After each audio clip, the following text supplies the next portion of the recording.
A ver, buenas tardes, buenas tardes. Está Luciana, Gabriel, Renata, Maffer, Dana. Hola Dana, ¿cómo estás? Está Emanuel, Liliana, Brenda, Camila. ¿Cómo están chicos? Diego. Buenas tardes a todos. Bien chicos, vamos a comenzar con nuestra clase de hoy. Voy a compartirles el material, ¿sí? ¿Qué tal? ¿Están con frío? Se siente un poquito más de frío, ¿no? A ver, a ver, a ver. Ya, acá está el material. Ya. Ujú. Hola Ángela, ¿cómo estás? Ángela, Mónica, Claudia. Ya chicos, a ver, ya se está viendo, ¿no? Bueno, vamos a ver como siempre primero la parte teórica, ¿ya? Primero vamos a ver la teoría y después ya vemos la práctica. Si nos queda tiempo porque tenemos que ver varios temas, varios autores, pero que son importantes. Recuerda que filosofía política es un tema que se incluyó hace unos años en el temario del centro preuniversitario, en el prospecto, ¿no? En realidad. Es un tema que ha estado viniendo. Incluso no sé si ustedes han revisado el último examen, bueno, el primer examen en realidad, este ciclo de la PRE San Marcos, y vino una pregunta sobre la filosofía política de Platón, en el tema de la justicia, el estado ideal para Platón, ¿no? ¿Sí? Ah, faltó estudiar mil, ya, ya no se preocupen. Ya, ya. Voy a compartirlo, no se preocupe. A ver, a ver, a ver, a ver. Mm, Está acá.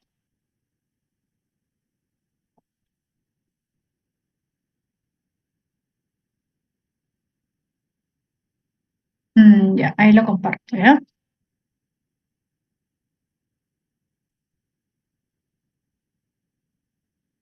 Ya, ahí está. Se ve, ¿no? Ya, a ver.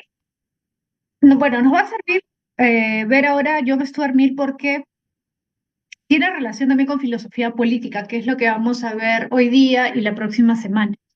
Mira, John Stuart Mill plantea que lo bueno es lo que beneficia a más personas, ¿no? Lo que más beneficia a más personas. Es decir, ojo, cuando él habla de beneficio, habla de lo que genera felicidad o lo que genera placer. Los utilitaristas equiparan bienestar, felicidad y placer, por si acaso.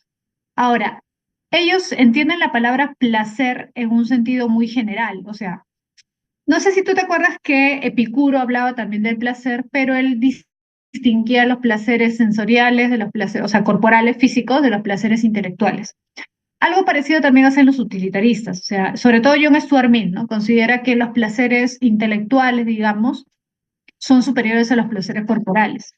Entonces, hay que hacer esa distinción, ¿no? Porque obviamente no es lo mismo hablar de placer a secas que hacer la distinción entre los placeres corporales e intelectuales.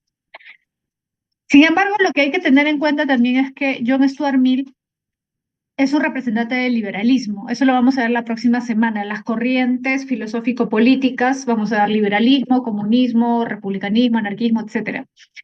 Y él tiene un libro sobre la libertad y ahí menciona justamente la importancia de la libertad individual. O sea, él cree que el individuo es importante, que respetar las decisiones del individuo es importante, pero desde el punto de vista de la ética, ¿sí? Nuestro deber siempre es buscar el bien de la mayoría.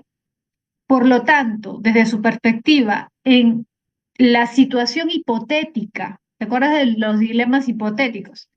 En la situación hipotética de que mi bienestar esté en conflicto con el bienestar de un grupo, yo debo preferir renunciar a mi felicidad por la felicidad de la mayoría. O sea, lo bueno es aquello que beneficia a la mayoría, incluso si implica mi sacrificio. Ojo, lo ideal no es eso, porque John Stuart Mill es consciente que en muchas situaciones eh, yo me puedo beneficiar y los otros se pueden beneficiar también. O sea, no siempre hay una contradicción. Pero en el caso de que hay un conflicto entre mi bienestar y el bienestar de la mayoría o el bienestar de un grupo, para él nuestro deber moral es beneficiar a la mayoría, buscar el bienestar de la mayoría, incluso si tenemos que sacrificarnos nosotros. Porque nuestro deber es la felicidad general, no la felicidad individual. La ética precisamente consiste en eso, ¿no? En buscar el bienestar social, el bienestar de la comunidad, el bienestar de más personas, ¿no? Por eso ellos hablan de hacer crecer la felicidad general o aumentar la felicidad en el mundo. También esa es una frase que ellos usan mucho, aumentar la felicidad en el mundo. ¿Por qué te digo ellos? Porque como te he puesto acá, John Stuart Mill no es el único, sino que también Jeremy Bentham es un representante del utilitarismo.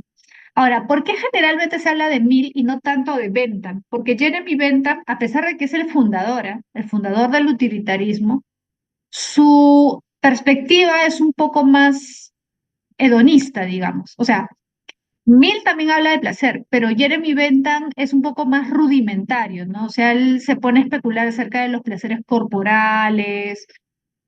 Su utilitarismo, digamos, es más rústico, ¿no? En cambio, John Stuart Mill es un poco más sofisticado, se da cuenta de ciertas contradicciones en las que puede caer Bentham si hace demasiado énfasis en los placeres corporales, etc. Entonces, John Stuart Mill es la versión, digamos, más sofisticada, es el que hace la versión más sofisticada del utilitarismo, ¿no? El principio ético, por eso es la acción, o sea, entre dos situaciones, digamos, entre dos opciones, tú debes elegir la opción que beneficie a más personas y que busque la o procure la felicidad de más personas, ¿no? Eso es lo que plantea él. Ahora, para poner un ejemplo y aplicarlo, por decirlo así, recuerdas que Kant consideraba que nunca debemos usar un individuo como medio. ¿Te acuerdas esto de acá? Esto que es importante, no te olvides, ¿ah? La segunda formulación del imperativo categórico. No consideres a ningún hombre como medio, sino siempre como un fin en sí mismo. ¿Por qué Kant decía eso? Acuérdate. Porque él trabaja un concepto que es muy importante en ética, que es la dignidad, ¿no?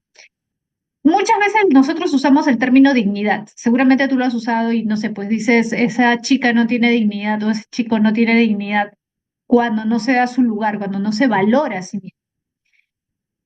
Hay algo de eso, ¿no? En el concepto de dignidad, porque como Kant también usa el término, se refiere al valor que tiene la persona. O sea, la dignidad implica la valoración de la persona en sí misma, ¿sí?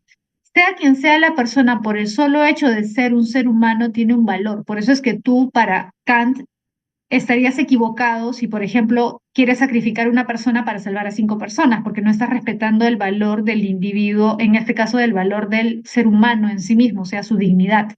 Para Kant, toda persona es valiosa, sea quien sea, por el solo hecho de ser un ser humano. En cambio, en el caso de los utilitaristas, no, porque para ellos el principio que debemos seguir es siempre buscar el bienestar de la mayoría. Exacto, Brittany, exacto. En el dilema del tranvía, Mill hubiese dicho que mejor es matar a uno para salvar a 5. Mejor es matar a uno para salvar a 3. Mejor es matar a uno para salvar a 2.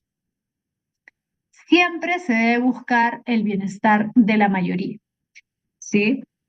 Entonces, el utilitarismo considera eso, ¿no? La cantidad, digamos, es una lógica más calculadora, si quieres llamarlo así, ¿no? Entonces, si se tiene que sacrificar una persona para salvar a 1000 personas, no lo tienes ni que pensar, o sea, es automático, es obvio para el utilitarismo que siempre se debe buscar el bienestar de la mayoría, el bienestar de la comunidad o el bienestar social, ¿sí? Te lo pongo como ejemplo para que te des cuenta de la diferencia que hay entre Kant y el utilitarismo, ¿no? O Kant y John Stuart Mill. Que por cierto, preguntas de ese tipo han venido. De ese tipo han venido preguntas en examen de admisión, ¿sí? Para Kant no se justifica ni siquiera un caso como el del tranvía para sacrificar a una persona, ¿no? Para Kant no.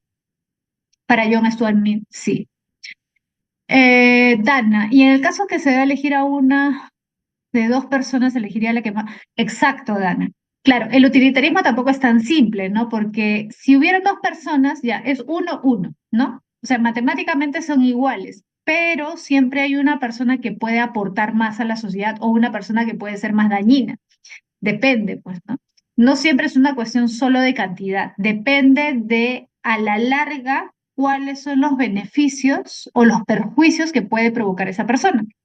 Por eso, por ejemplo, ¿qué pasa si yo tengo en una de las vías, tengo 5 personas, pero son 5 delincuentes? Y en la otra vía tengo una persona, pero es un niño, por ejemplo, o es una persona, no sé, pues un profesor, un médico, qué sé yo. En ese caso, no aplica la mayoría, porque al final esos 5 son mayoría, sí, pero a la larga traen perjuicio para más gente. ¿Te das cuenta? Ahora, Norca dice, ¿y si los 5 son esclavos y uno es el rey, elegiría al rey? Probablemente sí, porque consideraría que la muerte del rey sería más perjuicioso para la sociedad, ¿no? O sea, terminaría trayendo consecuencias negativas a todo el colectivo. Entonces, en ese caso sí preferiría la vida del rey, probablemente sí. Sí, esa sería la lógica, ¿no? Salvo que ese rey pues sea abusivo o algo así, ¿no? O sea un tirano, ahí sí podría cambiar. Claro, en el caso de Kant, Kant diría, tú no te puedes atribuir la elección, porque si tú eliges, lo que estás haciendo es tomar la vida de la persona como si fuera una cosa, o sea, como si estuvieras haciendo un intercambio de objetos, y eso no se puede permitir porque eso implicaría que estás yendo en contra del principio básico que establece que toda persona es valiosa por sí misma. O sea, estarías yendo en contra de la dignidad de la persona, sea quien sea. Para acá no se debe permitir ese tipo de acción, ¿no? Que va en contra de la dignidad, porque es un principio moral para él. ¿Sí? Bien. Entonces, eso es lo principal, eso es lo que tienen que recordar del utilitarismo. Ya, ahora, como te dije, John Stuart Mill es representante del liberalismo político. Vamos a ver la próxima semana. Hoy día también vamos a ver algo del liberalismo cuando hablemos de John Locke, ¿ya? Pero John Locke es anterior a Stuart Mill. Stuart Mill es un poco posterior, ¿sí? Entonces, vamos ahora sí compartir el material de esta semana, ¿ya?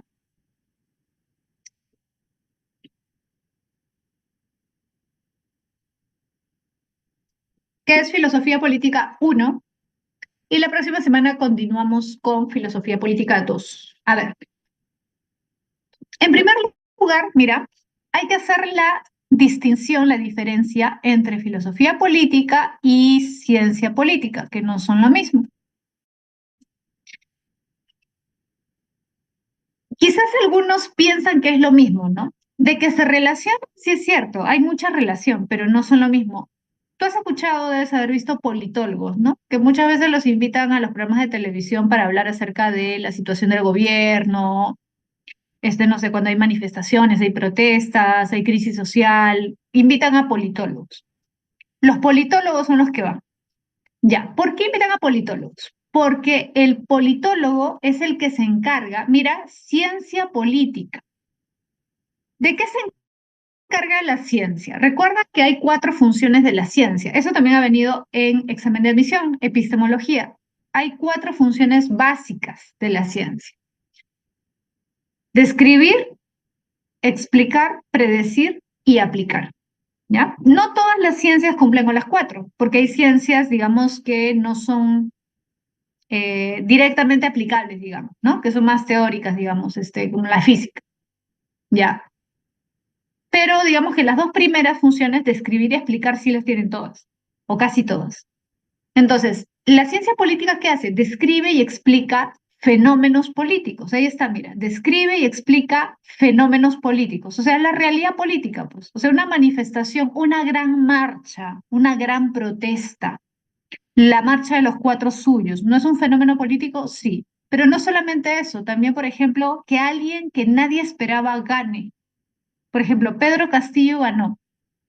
Mucha gente no se esperaba que ganara Pedro Castillo. Igual que, por ejemplo, en el 90 ganó Fujimori, era un outsider, o sea, era alguien que nadie se esperaba que ganara porque no tenía mucho carisma, no era alguien que hablara muy bien, que tuviera gran facilidad de palabra, etcétera.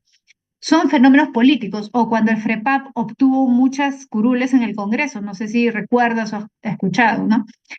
También, entonces, un fenómeno político es un evento que en cierto sentido no se explica fácilmente y por lo tanto necesitas a alguien que lo explique. A eso se dedican los científicos políticos o los politólogos, ¿se entiende? Ahora, Norca dice, ¿es como economía política y política económica? Ah, no exactamente, no exactamente, pero hay algo de cierto. O sea, sí tienen relación, pero no son lo mismo. Sí, hasta cierto punto, ¿no? Pero la diferencia es que en el caso de, o sea, economía política y política económica, hay más relación, diría yo, ¿no? Porque los dos son ámbitos de la economía. En cambio, en el caso de filosofía política y ciencia política son dos ámbitos distintos. Son dos ámbitos completamente diferentes, pero sí hay cierta relación. Sí hay cierta relación. La relación está en que el politólogo, o sea, el que habla acerca, el que analiza fenómenos políticos, el que analiza una marcha, una protesta, el que analiza un fenómeno como que gana la presidencia alguien que nadie se espera, etcétera, tiene que tener conocimientos de filosofía política. Tiene que saber. Por ejemplo, tú has escuchado que hay gente que habla del liberalismo, los libertarios, los comunistas, los anarquistas. Has escuchado, ¿no? Que se usan ese tipo de términos para hacer referencia a las ideas políticas de alguien, ¿no? Algunos se identifican como liberales, otros se identifican como socialistas o anarquistas o qué sé yo. Ya. ¿De dónde surgen esas denominaciones y esas ideas? O sea, las ideas políticas, los conceptos políticos, por ejemplo, cuando hablamos de la libertad, la justicia, todo eso es filosofía política. Todo eso es filosofía política. Entonces, el politólogo tiene que tener conocimientos de filosofía política, porque de alguna manera la base teórica de la ciencia política está en la filosofía política. O sea, es imposible que un politólogo no sepa o sus conocimientos sean muy débiles, tiene que saber.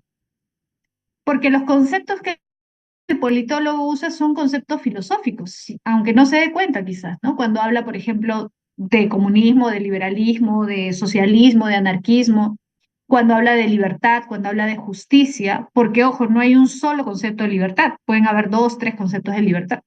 ¿A qué te refieres con justicia?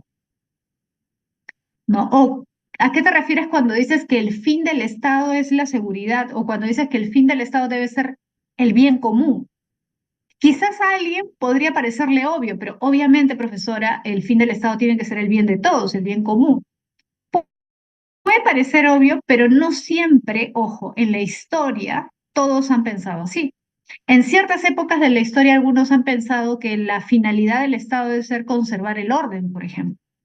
En situaciones de crisis, en situaciones de conflicto social, mucha gente dice, no, lo que falta es orden. Por ejemplo, incluso ahora, cuando hay delincuencia, mucha gente no dice, no, el Estado tiene que poner mano dura. Nuestro principal problema es la seguridad. No hay mucha gente que piensa así, a pesar de que tenemos otros problemas, ¿no? O sea, tenemos problemas, por ejemplo, de pobreza, de desigualdad, de falta de salud, de falta de educación, pero aún así hay mucha gente que considera que el principal problema es la seguridad. Entonces, ¿qué es lo que debemos atender primero? ¿La seguridad? ¿La salud? ¿La educación? ¿El trabajo? Te das cuenta que hay varios problemas y varias cosas que tiene que atender el Estado. Entonces, también ahí se van marcando las diferencias, ¿no? ¿Qué es lo que consideras más importante? ¿Mm? Ahora, todo eso, ¿cuál es el fin del Estado? ¿Para qué sirve el Estado? ¿Para qué tenemos Estado? ¿Para qué deben trabajar las autoridades? Todo eso es una discusión filosófica. En el fondo es una cuestión filosófica. Que tú digas es más importante la salud y la educación que la seguridad es una posición política. Pero la cuestión es cómo lo fundamentas. O sea, ¿qué argumentos das? Y como tú ya sabes, en eso consiste la filosofía, en dar argumentos para plantear una posición. Entonces el politólogo sí o sí tiene que tener una base filosófica. Si no, no va a ser un buen politólogo, porque tiene que trabajar con conceptos. Permanentemente está usando conceptos de la filosofía política. Ahora, fíjate, la ciencia política describe y explica la realidad política, describe y explica fenómenos políticos, porque por eso es lo que los politólogos se dedican a analizar fenómenos políticos, ¿no? La filosofía política no dice cómo es la realidad. Fíjate, la ciencia política te dice cómo son las cosas, cómo es la realidad política. La filosofía política no te dice cómo son las cosas, sino cómo deberían ser las cosas. No te dice cómo es la realidad política, sino cómo debería ser. La filosofía política no es descriptiva, fíjate, no es descriptiva. La ciencia política es descriptiva, ¿sí? ¿Por qué es ciencia? Si es ciencia, pregunta, ¿es subjetiva u objetiva? Exacto, Maffer, es positiva. Exacto. Por eso te pregunto, ¿la ciencia política es subjetiva? Si es ciencia, ¿es subjetiva o es objetiva? O pretende al menos ser objetiva, correcto. Te dice cómo son las cosas. O de al menos ese es su intento, ¿no? Decirte cómo son las cosas. Ahora, la filosofía política es normativa. Mira, no es descriptiva, es normativa. O sea, te dice cómo debería estar organizada la sociedad. ¿Cómo debería? ¿Para qué? Para que sea mejor. ¿Se entiende? La ciencia política te dice cómo son las cosas. La filosofía política, cómo deberían ser las cosas. Cómo debería organizarse políticamente la sociedad para que funcione mejor. ¿Para qué? Para alcanzar los ideales que nos hayamos propuesto. Por ejemplo, el bien común, la libertad, justicia, la igualdad, dependiendo. ¿Se entiende? Por eso mismo es que la filosofía política propone formas de gobierno. O sea, son los filósofos los primeros en plantear clasificaciones de gobierno. En decirte, a ver, ¿qué distingue la monarquía de la aristocracia? ¿Qué distingue la aristocracia de la oligarquía? ¿Qué distingue la democracia de la anarquía? ¿Qué distingue, etcétera? ¿Sí? ¿Te das cuenta? ¿Por qué los filósofos son los primeros en analizar y proponer, mira, proponer formas de gobierno? Porque ellos creen que la sociedad podría ser mejor. A ver, pregunta. A ver, los que ya han llevado, yo sé que varios de acá no conocen mucho de filosofía política, pero los que ya han llevado el curso ya saben algo del tema. ¿Quién es el primer filósofo en plantear una alternativa, en plantear una forma de gobierno, en proponer cómo deberían ser las cosas?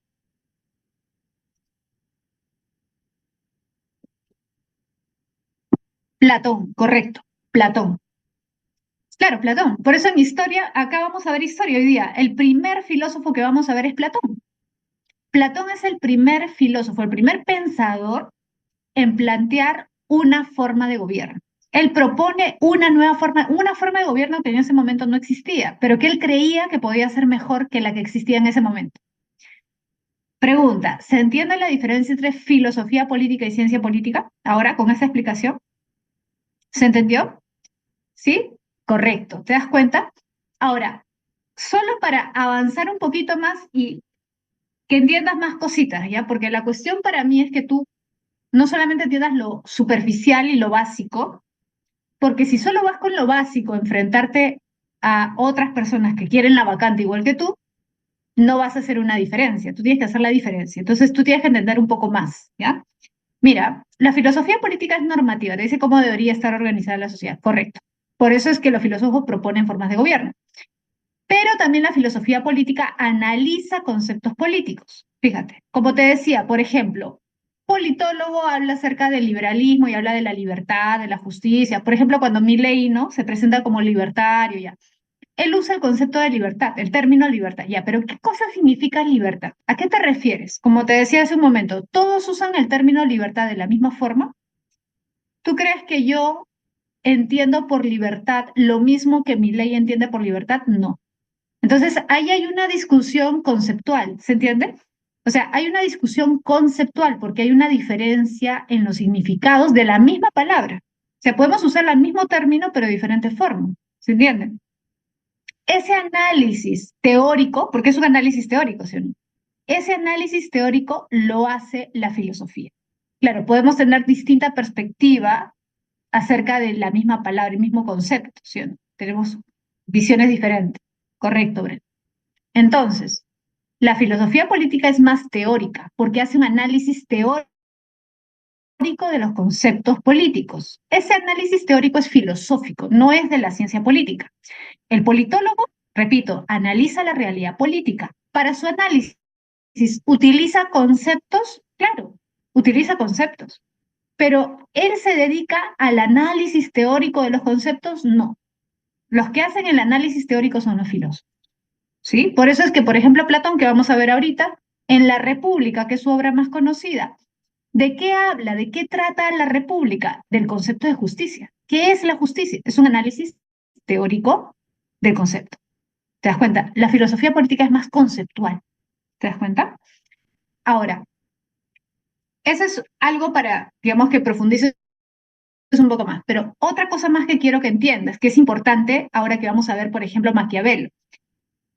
¿Cuándo surge la filosofía política y cuándo surge la ciencia política? A ver, la filosofía política, ya dijimos, surge con, a ver, si el primer filósofo en hablar de esto es Platón, ¿cuándo surge la filosofía política? Con las obras de Platón, obviamente, en el siglo IV antes de Cristo. La filosofía política es muy antigua. Siglo IV antes de Cristo ya se comienza a hacer filosofía política. Te pregunto, ¿cuándo inicia la ciencia política? ¿Cuándo aparece la ciencia política?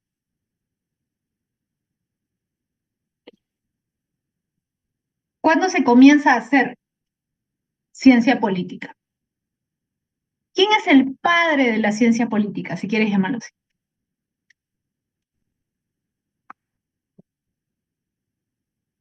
¿Quién es el primero en hacer un análisis de la realidad política? O al menos quién es considerado, ¿no? A ver, alguien. Yo sé que alguien está pensando por ahí la respuesta, pero tienen vergüenza. Piensan que se van a equivocar. No se preocupen. ¿Quién crees? Platón, no. Platón es filósofo político. Maquiavelo, pues. Maquiavelo, Maquiavelo, ¿sí? Ojo, eso no quita que Platón también haya hecho su análisis hasta cierto punto de la realidad de su época, también, ¿ah? Pero principalmente es un filósofo político. ¿No? O sea, habla un poco de la realidad de Atenas de su época, pero no es lo central y no se detiene en eso. Maquiavelo es considerado el padre de la ciencia política. Maquiavelo es considerado. Ahora, ¿de qué época es Maquiavelo? ¿Siglo XV, siglo XVI? O sea, ponte a pensar, la filosofía política surge en el siglo IV antes de Cristo. La ciencia política, muchos consideran que surge con Maquiavelo en el siglo XV, o sea, el Renacimiento. ¿Te das cuenta de la gran diferencia, gran distancia temporal? ¿Sí? Ahora, ¿por qué, profesor, entonces vemos a Maquiavelo si Maquiavelo es ciencia política? Alguien podría pensar eso, ¿sí o no? ¿Sabes por qué? Porque a pesar de que muchos catalogan a Maquiavelo como padre de la ciencia política y que hace ciencia política nada más, en realidad si tú lo ves bien, lo analizas bien, Maquiavelo también habla de filosofía política. Habla de las dos cosas. Por eso es interesante. Correcto, Andrea, porque Maquiavelo también cree que hay una forma de gobierno que es mejor que otras. O sea, también propone una forma de gobierno. Ahora, la diferencia con Platón, ¿cuál sería? Que Maquiavelo no se inventa una forma de gobierno nueva, digamos. Platón sí, propone todo un sistema que él ha ideado, que él se ha inventado. Maquiavelo no, no es que plantee una forma nueva, pero sí hace una clasificación de las formas de gobierno y cree que hay una que es mejor que la que existe en ese momento. O sea, de todas las que han existido, digamos, él dice, esta debería ser, esta es la manera ideal. ¿Se entiende? Entonces, esa sería una diferencia. Pero de qué hace filosofía política, sí, porque él también tiene, por decirlo así, un ideal de gobierno. Propone un ideal de gobierno, ¿no? Norca dice, me hizo una consulta, él dijo, la política es el arte de engañar, ¿es cierto? O leí por ahí. Eh, la frase tal cual no recuerdo que la haya dicho él, pero lo que sí es cierto es que él creía que en el ámbito de la política, como vamos a ver en un rato, en ciertos contextos es imposible que tú seas completamente honesto. O sea, en situaciones excepcionales, tú no puedes ser completamente honesto. Te pongo un ejemplo. Te pongo un ejemplo. Em, ¿Qué pasaría si tú, imagínate, firmas un tratado? Imagínate que tú eres un rey, ¿ya? Una reina, y firmas un tratado con otro rey de paz, un tratado de paz, ya, de no agresión, ¿sí? Y a los 2 meses te enteras que ese rey, a pesar de que ha firmado, ya está preparándose para atacarte sin que tú te des cuenta, porque estás confiado. Pregunta, ¿tú en ese momento serías honesto con él y le dirías, oye, ya me enteré que me quieres atacar? ¿O te prepararías y fingirías que siguen en paz y que no sabes nada de lo que está haciendo para atacarlo tú antes? Obviamente fingirías, pues, ¿sí o no? Claro, te prepararías sin que el otro se dé cuenta, pero estarías fingiendo, ¿sí o no? Porque no serías honesto, ya. En ese tipo de situaciones, ¿es válido ese comportamiento o no? ¿O tú serías honesto y le dirías, oye, ya descubrí tu estrategia para que te ataque? Obviamente no. Entonces, a eso se refiere Maquiavelo. Por eso cuando Maquiavelo habla del engaño, de la astucia, de la mentira, ese tipo de cosas, se refiere a esos contextos. No se refiere con respecto al pueblo, se refiere con respecto al otro gobernante o al que te quiere atacar. Cuando lleguemos a Maquiavelo vamos a explicar mejor eso, ¿ya? Pero solo para que tengan una idea general, ¿ya? Entonces, la filosofía política plantea nuevas formas de gobierno o plantea cuál sería la forma de gobierno ideal para que el Estado funcione mejor, ¿sí? Porque su propósito es ese, es normativo, busca un ideal o busca el mejor funcionamiento posible. Ahora, la filosofía política aborda muchos problemas. Por ejemplo, uno de los grandes problemas de la filosofía política es este: ¿qué cosa es el Estado? ¿Cómo surge el Estado? ¿Te has preguntado en qué momento de la historia apareció? ¿Quién lo creó? ¿Por qué lo creó? ¿Por qué crees que apareció el Estado? Algunos, por ejemplo, dicen el Estado apareció porque los hombres se dieron cuenta de que era mejor tener una autoridad que castigara a los que hicieran daño. ¿Se entiende, no? Entonces, en algún momento no hubo Estado, en algún momento apareció. ¿Y por qué apareció? Por necesidad. ¿Y por qué hubo necesidad de crear el Estado? Ah, seguramente porque algunos comenzaron a crear conflictos o aprovecharse de los otros, y para que hubiera cierto orden y cierta paz, se eligió un líder, ¿no? O se eligió un grupo de hombres para que hicieran justicia. ¿Qué te parece esa hipótesis? Porque es una hipótesis. Es una hipótesis plausible, ¿no? O sea, es probable que haya sido algo así, ¿no? Que haya ocurrido algo de ese tipo. ¿Te das cuenta? Es una gran pregunta. O sea, ¿cuándo aparece el Estado? ¿Por qué aparece el Estado? ¿Qué cosa es el Estado? ¿Cómo definimos el Estado? Otra pregunta interesante: ¿es posible vivir sin Estado? ¿Te has preguntado eso? ¿Sería posible que desapareciera el Estado y siguiéramos viviendo con tranquilidad, con normalidad, o que sobrevivamos sin Estado? ¿Podríamos sobrevivir o no?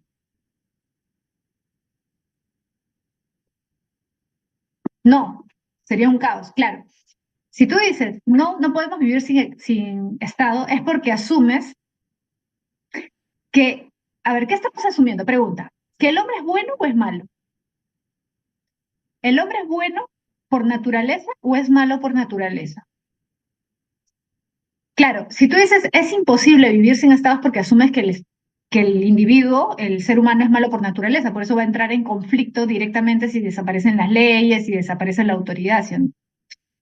¿No? Es malo cuando no tiene algo que lo detenga. Correcto, Maffer. Eso, por ejemplo, que dice Maffer, que es lo que muchos piensan, es una idea hobbesiana. Para Hobbes, el Estado es indispensable para que haya orden. como la película La Purga. Exacto, Luciano. ¿Qué pasa si dejan de haber leyes? ¿Qué pasa si desaparece la policía? Imagínate que mañana ya no hay ningún policía en el país. No habría autoridad, no habría orden. ¿Qué pasaría? Probablemente muchos entrarían en conflicto, ¿no? Se aprovecharían, irían contra la ley, ya. Esa idea, por ejemplo, es una idea que tiene Hobbes, porque él asume que el hombre es egoísta por naturaleza. ¿Te das cuenta? Entonces, esa es una pregunta de la filosofía política. Podríamos vivir, pero fíjate el carácter especulativo en el buen sentido, ¿no? O sea, porque te planteas escenarios. ¿Qué pasaría si, te das cuenta? Es hipotético. Eso hace la filosofía política, que no hace la ciencia política, porque la ciencia política, repito, estudia cómo son las cosas. La filosofía política sí se pone en escenarios y te dice, ¿qué pasaría si ocurriera tal cosa? ¿Qué hubiera ocurrido? ¿Se entiende? Ahora, Samira, buena intervención. Miss, pero el Estado también no genera caos para beneficio de ellos. Muy buena acotación. Justo estaba esperando que alguien dijera algo así. ¿Quiénes van a plantear algo como lo que dice Samira? Los que van a decir eso son los anarquistas, porque los anarquistas van a decir, en realidad no es que el hombre sea malo por naturaleza. Claro, ojo, si mañana desaparece el Estado, quizás haya caos. Sí, puede ser. Pero no es porque el hombre sea egoísta y malo. Lo que pasa es que en el fondo el hombre es bueno. Lo que ocurre es que nos han acostumbrado a vivir bajo vigilancia, coerción, obligación. O sea, nosotros somos buenos, entre comillas, por obligación. Eso no significa que seamos malos y nos dejan libres. Somos buenos por naturaleza, pero el problema es que esa bondad, entre comillas, aparente que genera el miedo de que nos castiguen y todo, en realidad eso es lo que nos corrompe. O sea, el hecho de que nos estén vigilando, presionando, de que nos enseñen desde pequeños a tener miedo, no es natural. El hombre naturalmente no debe vivir con miedo, porque el hombre naturalmente es libre. Entonces no debería existir la amenaza de que si haces esto te meto preso, si haces esto te castigo. Eso es antinatural, porque eso le quita libertad al individuo. Eso lo hace desconfiado, eso lo hace egoísta. Por lo tanto, cumple la ley, pero no lo estás haciendo bueno con la ley. Al contrario, estás corrompiéndolo. Al crearle inseguridad, al crearle temor, le estás enseñando, más bien, lo estás distorsionando, mejor dicho, le estás enseñando de manera incorrecta. Porque para el anarquista, el hombre es bueno por naturaleza. Entonces, más bien, las leyes y todo esto lo que hacen es corromper su naturaleza. ¿Sí? Eh, y como dice Samira, en el fondo, el Estado para los anarquistas sería más bien el que provoca el caos, la desigualdad, por ejemplo. Porque al final el Estado, a ver, seamos sinceros, a ver, muchas veces nosotros no vemos que los que tienen poder, o sea, los presidentes, los congresistas, se aprovechan de ese poder. Muchos anarquistas van a decir, ¿no estaríamos mejor sin todas esas autoridades que en el fondo tienen poder y se aprovechan de él? O sea, no usan ese poder para los demás, para beneficiar a todos, sino para beneficiarse ellos, ¿no? Entonces los anarquistas consideran que el problema precisamente es el Estado y que si el hombre regresara a su estado natural, el hombre naturalmente sería solidario y podría organizarse. Te pongo un ejemplo. Lucero dice, entonces los anarquistas piensan que el hombre es bueno, pero al estar presionado a hacer el bien, eso nos perturba. No que sacan su lado malo, sino que se corrompen, ¿sí? A ver, te pongo un ejemplo para que se entienda mejor lo que dicen los anarquistas. A ver, te pregunto, ¿dónde abunda la delincuencia? ¿En las ciudades o en el campo? ¿Dónde abunda la delincuencia? ¿En las ciudades o en el campo? En la ciudad, correcto. Pregunta, ¿dónde hay más policías y más presencia del Estado? ¿En la ciudad o en el campo? En la ciudad. ¿Te das cuenta? ¿Se entiende el paralelo, la lógica? ¿Qué te diría un anarquista? ¿Has visto esas comunidades? No sé si has visto o conoces gente o has viajado en la sierra, por ejemplo, donde no hay serenazgo, no hay policía, ¿no? No hay Estado, no hay presencia del Estado. ¿Sobreviven o no sobreviven? ¿Se ponen de acuerdo entre ellos o no? Pregunta, ¿dónde hay más solidaridad? ¿En las comunidades campesinas o en la ciudad? ¿Dónde hay más organización? En las comunidades. Pero tienen sus propias reglas, correcto, Rubí. Tienen sus propias reglas. ¿Qué te diría un anarquista? Ya, pues, ¿cuál es el problema? ¿Cuál es el problema? Si funciona y viven mejor y hay menos delincuencia, ¿te das cuenta? Claro, tiene su... Y ahora, un anarquista te diría, ya, ¿y por qué las reglas tienen que ser las reglas del Estado, pero no puedo poner mis propias reglas si funcionan acá? ¿Por qué las buenas reglas, las mejores, son las del Estado? ¿Realmente serán las mejores? ¿Te das cuenta? Eso te diría un anarquista, ¿no? Hay ronderos, dice Grace. Claro, por ejemplo, cuando hay un asalto, un robo, ellos hacen justicia, ¿sí o no? Tienen su propia forma de ejercer la justicia, y es justicia, ¿no? Entonces, ¿se entiende más o menos la lógica del anarquismo? ¿Se entiende? ¿Se entiende la lógica de los anarquistas? Claro, ¿sabes lo que te diría un anarquista? ¿Sabes por qué funcionan estas comunidades en la sierra? Porque no se han corrompido, a diferencia de la ciudad. En la ciudad hay más sentido, ¿sabes de qué? De propiedad privada, ¿o no? En la ciudad hay más egoísmo, ¿o no? En las comunidades hay un sentido más de pertenencia, de ayuda, de solidaridad, porque no se ha enfatizado tanto en la individualidad en este sentido negativo, ¿no? De la propiedad privada, del egoísmo. Eso sobre todo se cultiva en la ciudad. ¿Has escuchado la hipótesis del buen salvaje? ¿No te hace recordar a la hipótesis del buen salvaje? ¿Han escuchado? ¿Saben a quién me refiero, no? O sea, lo que dice un anarquista, ¿qué filósofo que ustedes conocen o han escuchado se parece? ¿No han escuchado la famosa frase de Rousseau? El hombre es bueno, es la sociedad la que lo corrompe. El hombre es bueno por naturaleza, es la sociedad la que lo corrompe. Claro, pues es eso. El bon sauvage, la hipótesis del buen salvaje. El hombre es bueno por naturaleza en su estado natural. En su estado salvaje, el hombre es bueno. El hombre se va corrompiendo conforme va integrándose en la sociedad, conforme va creciendo o si la sociedad es más compleja, más lujosa, más rica económicamente, el hombre se va haciendo más individualista, más egoísta. Los anarquistas, ojo, son seguidores hasta cierto punto de Rousseau, porque Rousseau es anterior. El anarquismo surge después. Y muchos anarquistas eran admiradores de Rousseau. En realidad, esa idea de que el hombre es bueno por naturaleza es rousseauiana y lo toman los anarquistas. ¿Sí? A ver, voy a leer las preguntas.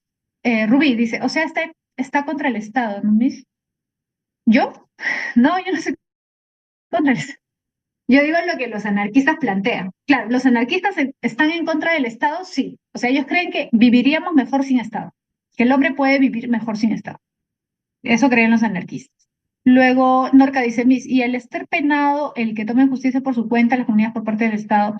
Claro, pero los anarquistas dirían, está penado, ¿sabes por qué? Porque el Estado quiere tener el uso exclusivo de la fuerza. O sea, ellos saben que si la comunidad tiene esos mecanismos, le está quitando poder al Estado. Por eso el Estado está en contra de eso. ¿Se entiende?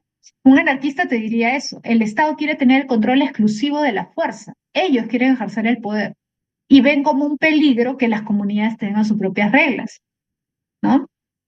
La ayuda mutua, exacto, Grace. ¿Qué es lo que plantean los anarquistas? Que en su estado natural los hombres son solidarios, se ayudan entre ellos. También debes haberlo visto, por ejemplo, en los barrios, ¿no? O sea, hay barrios donde no hay policía, no hay serenazgo y los propios vecinos se ponen de acuerdo, ¿o no? Se organizan, ¿sí o no? ¿no? Se organizan para su seguridad, se organizan para, por ejemplo, hay alguien enfermo, las clásicas que hacen en Perú, ¿no? Las polladas, las parrilladas, qué sé yo, para ayudar a un vecino. Eso es muy propio de nosotros, ¿sí? Es muy propio de nosotros porque todavía tenemos esa lógica que muchos traen de la sierra, de las provincias. Ahora, yo te pregunto, ¿tú crees que en Europa es tan común? ¿En Europa tú crees que hay polladas, parrilladas, cevichadas bailables, profundos para salud, ¿no? En Alemania, ¿te imaginas? No, pues, porque la lógica de ellos es más capitalista, ¿se entiende? Y si hay algo así es en las comunidades latinas, ¿no? Quizás en las, pero entre ellos obviamente no, ¿no? Una apoyada en Alemania, una apoyada, una apoyada para el examen. Pero es en serio, pues, ¿se dan cuenta? Una frejolenta, ¿te das cuenta? Entonces, esa es una lógica que nosotros tenemos porque tenemos una, o sea, tenemos costumbres que han traído los migrantes acá a la capital, ha traído, o hemos traído, ¿no? Dependiendo de dónde vengas, que es una lógica más solidaria, más de comunidad, que en ciudades grandes ya no se ve, ¿no? En ciudades grandes ya no es tan común, ¿no? En países capitalistas, países donde ya hay mucho individualismo, hay más egoísmo y por lo tanto la presencia del Estado tiene que ser fuerte, ¿sí? Bien, a ver, habrán ollas comunes, ya. Entonces se entiende, ¿no? Entonces, esa es una gran pregunta si te pones a pensar. ¿Es posible vivir sin Estado o no? Si te pones a pensar bien, en el país, en nuestro país, hay muchos lugares sin Estado que funcionan. Hay mucha gente que vive sin la presencia del Estado y sobrevive. Ese sería digamos, un argumento a favor de los anarquistas. Renata dice, Miss, pero en las comunidades también tienen como un tipo de líder o alguien que los dirige, que establecen las reglas para que convivan mejor. ¿Eso no sería como una especie de Estado? No tanto, porque claro, hay ciertos líderes, ciertas autoridades que ellos mismos ponen, ¿no? Pero no es igual que en el caso del Estado, porque, o sea, no hay una legislación que sostenga ese poder. Es más una cuestión, ¿sabe qué? De consenso. Es una cuestión más consensada. O sea, como es más pequeño el grupo, es más fácil, por decirlo así, derrocar, entre comillas, ese líder. En cambio, ¿qué tan fácil es derrocar un presidente? Te pregunto. O el Congreso. Mira, tanta gente que está en contra del Congreso y no han hecho caer ese poder del Estado. La autogestión para los anarquistas es la clave. Y lo que hacen esas comunidades es autogestionarse. Claro, pueden poner un líder, pero ese líder es mucho más débil que un presidente, por ejemplo. Para los anarquistas sí es posible. Deben haber reglas, sí, ciertas reglas básicas que ellos mismos eligen por consenso. En cambio, en nuestro contexto, por ejemplo, para nosotros es diferente. ¿Por qué? Porque un anarquista te diría, a ver, tú naces, creces hasta los 18, 19 años. ¿Hay forma de que tú cambies las leyes del Estado? Son prácticamente nulas. O sea, tú naces y vives en un Estado y las reglas ya están dadas. Y que esas reglas cambien porque tú exiges que cambien o porque tú quieres intervenir. O sea, una democracia, si quieres llamarlo así, ¿no? Una democracia en realidad no vivimos. Hay más democracia en una comunidad campesina que acá en Lima, porque en una comunidad campesina sí hay una intervención directa y por decirlo así, una participación más directa de las decisiones, esa autogestión. Ojo, cuando los anarquistas hablan de autogestión se refieren a la creación de reglas, la creación de mecanismos para que se cumplan esas reglas y también para proveerse de alimento y otras cosas. Existen comunidades anarquistas, ¿ah? En el mundo. No existen países completos anarquistas, pero sí existen comunidades anarquistas. O sea que no es imposible. Hay países donde hay barrios o lugares donde funciona el anarquismo. Sí hay, ¿no? Bueno, de eso ya seguiremos hablando la próxima semana. Pero para avanzar, mira, pero si te das cuenta son preguntas bien interesantes, ¿no? ¿Es posible vivir sin Estado? ¿Cómo surge el Estado? Otra pregunta interesante, ¿cuál es el fin del Estado? ¿Te has puesto a pensar eso? ¿Cuál es la finalidad? ¿Para qué existe? ¿Te acuerdas que vimos la semana pasada el telos? ¿Cuál es el telos del Estado? ¿Cuál es la finalidad? ¿Cuál debería ser su principal función? ¿El orden, la seguridad, la igualdad, el bien común, la libertad? ¿Mm? ¿Cuál debería ser el fin del Estado? ¿Todos piensan lo mismo o no? Por ejemplo, hay mucha gente que cree que debería ser la seguridad, otros que piensan que debería ser, no sé, pues la salud, la educación, otros que dicen que sobre todo el principal problema es la desigualdad, qué sé yo. Ese también es un gran tema, ¿no? ¿Cuál es el fin del Estado? Por ejemplo, Hobbes. No sé si se acuerdan de Hobbes. ¿Qué decía Hobbes? Hobbes decía, la función fundamental del Estado es la seguridad. Luciana dice el bien común, Ángela también dice el bien común, ya, el bienestar general, el bien común. ¿Quiénes decían eso? Los republicanos. Maquiavelo, por ejemplo, creía que la principal función, la principal tarea del Estado es el bien común. El que también decía algo parecido era Rousseau, el bien común. Hobbes decía que era la seguridad. Claro, Andrea, Hobbes es el que decía que el Estado debe infundir miedo, claro, porque, a ver, si lo principal es el orden, la seguridad, pregunta, ¿para que haya orden y haya seguridad, la gente tiene que ser obediente o desobediente? Para que haya orden, seguridad, paz, la gente tiene que ser obediente. Obediente. Y tú eres obediente cuando tienes miedo a que te castiguen o cuando no tienes miedo.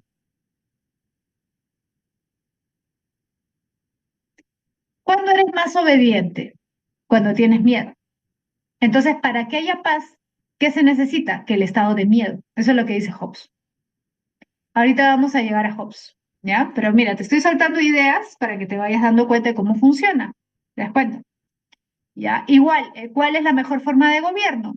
Por ejemplo, muchos dicen sin pensar la democracia. ¿Sí o no? Porque eso aparece en todos lados, en las películas. Por ejemplo, todas las películas de Hollywood siempre está la democracia. Y es la democracia norteamericana, una democracia liberal. ¿No? Y por eso siempre en las películas aparecen pues los chinos, los rusos o qué sé yo,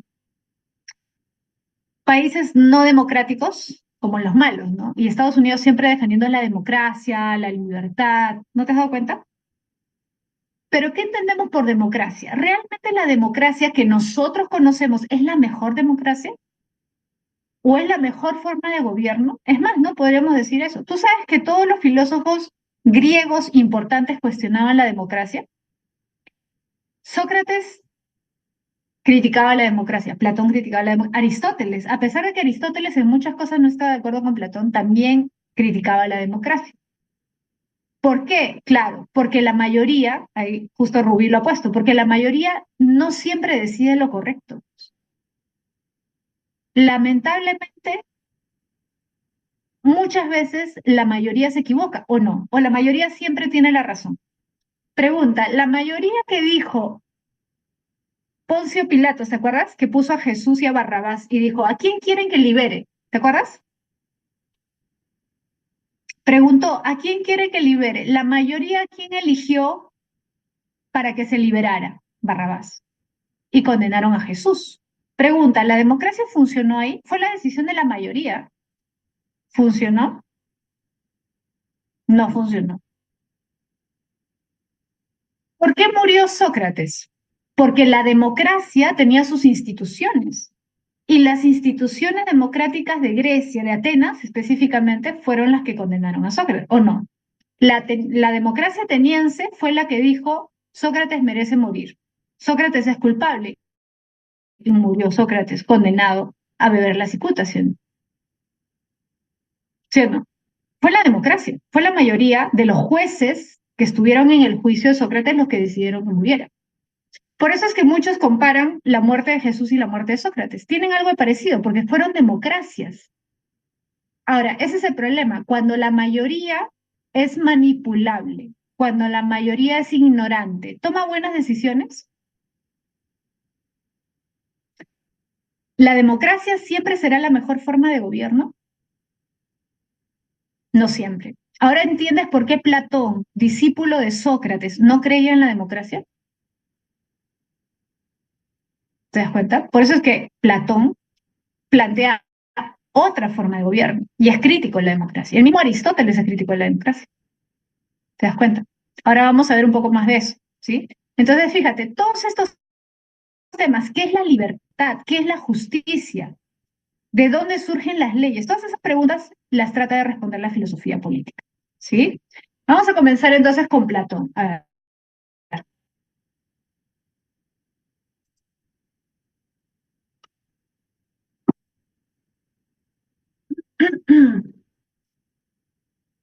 Vamos a leer las preguntas antes de comenzar. Ya. Samira dice, mis, pero esa ignorancia del pueblo es por el Estado, o sea, ¿el Estado interviene también?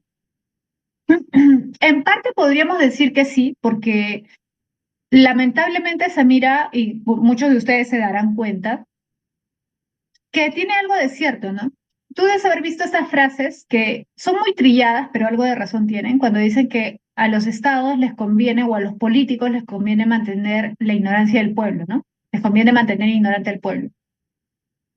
Y no es casualidad, tú te das cuenta que muchas veces, lamentablemente, el Estado permite o promueve ciertas formas de idiotización, ¿no? Si lo queremos llamar así, o sea, maneras de mantener a la gente distraída o ignorante, adormecida, ¿no? Eso tiene que ver con la educación, tiene que ver, o sea, con la misma educación que da el Estado, pero también tiene que ver con las cosas que promueve el Estado en la televisión o que deja que haya en la televisión, ¿no? O u otras cosas, ¿no? Por ejemplo, muchas veces también, no sé si te has percatado o lo piensas así, yo lo pienso así, en ciertos estados democráticos se difunden ciertas formas de entretenimiento que son nocivas o que simplemente mantienen distraída, atontada a la gente, ¿no? Por ejemplo, películas. En Estados Unidos tú ves una cantidad de películas estúpidas, ¿no? Disculpen la palabra, pero es así, ¿o no? Se promueve muchísimo, ¿no? Y se difunde el culto a los famosos y cosas de ese tipo, que al final mantienen distraída a la población en cosas irrelevantes, ¿no? O los diarios chicha también, claro, claro. O sea, al final es una cuestión también de cómo el Estado o muchos estados manejan ese control, ¿no? En el fondo son métodos de manipulación, ¿no? De la mayor parte de la población. Entonces, obviamente, si yo tengo manipulada, atontada, distraída la población, esa población no va a elegir bien. Yo la voy a poder manejar a mi antojo, ¿no? Lamentablemente, sí, a veces funciona así. En muchos casos funciona así, ¿no? Sí. Dana dice, ¿mis realismo político es lo mismo que ciencia política? No, porque la ciencia política es una disciplina. Es una ciencia, ¿no? O sea, es como decir biología, ¿no? Pero en el ámbito de las ciencias sociales, como historia, arqueología, es una ciencia social. El realismo político, más que una ciencia, porque no es una ciencia, es como una corriente de pensamiento. Una corriente, o podríamos decir que, o sea, no es una corriente de la filosofía política, pero sí es una actitud, podríamos decir, que han tenido muchos filósofos o pensadores de cómo ver la política. Por ejemplo, muchos consideran que Maquiavelo es un realista político porque se enfoca principalmente en cómo es la realidad política y es consciente de que en la realidad política no siempre podemos mantener cierto ideal, que hay que acomodarnos a la situación. A eso se refiere el realismo político. Pero obviamente Maquiavelo no es el único, hay otros filósofos, otros pensadores que también han planteado una visión así, ¿no? Realista de la política. Eh, Me dice, entonces una sociedad bien formada y educada sí funcionaría la democracia. En teoría sí, Rubí. En una sociedad bien formada y educada, en teoría sí, pero como va a decir Platón, el problema es educarte, formarte implica tu voluntad también, o sea, implica tu esfuerzo. Y el problema es cuánta gente está dispuesta a esforzarse para educarse, para salir de la ignorancia. ¿Te acuerdas el mito de la caverna, la alegoría de la caverna? ¿Cuántos se esfuerzan lo suficiente para no dejarse llevar por las apariencias y guiarse solo por su razón? ¿Es fácil? No es fácil. Por eso es muy difícil que la mayoría o todos tengan la capacidad para gobernar. No sea, para que todos se elijan, para que haya una democracia, en todo el sentido de la palabra. Platón diría, lamentablemente, es casi imposible, ¿no? Porque la mayoría no está dispuesta a hacer ese esfuerzo. Incluso si tú le dieras, ¿ah? Porque acá hemos tenido programas culturales, ¿no? O sea, opciones han habido, opciones hay, pero la mayoría de gente no se esfuerza, ¿no? No es tan fácil, ¿no? Viendo la educación estatal, eso parece. Esto de la educación estatal, yo siempre veo que se critica la educación estatal, pero yo les dejaría pensar un poco, o sea, yo sé que mi situación no es igual que a la situación de muchos, ¿no? O sea, me refiero a cómo yo me eduqué, cómo yo me crié, pero sí, un problema es la educación estatal, pero yo creo que también algo de responsabilidad tienen los padres, algo. Porque yo he estudiado en colegio estatal toda mi secundaria. En primaria sí estuve en colegio particular, pero toda la secundaria estuve en colegios estatales. Y, y eso para mí no determinó mi educación, para mí, porque tuve la suerte de que mi papá me dio una buena educación por sí mismo, ¿no? Porque él tenía una formación universitaria, tenía libros, me hacía leer, se preocupaba por mi educación. Por eso les decía, yo sé que mi situación no es igual a la de todos, pero lo digo porque me parece que no es absolutamente determinante la educación que te dan en el colegio. Creo que también hay algo de responsabilidad o algo que se puede hacer desde la casa para que la educación estatal no sea absolutamente determinante de tu formación.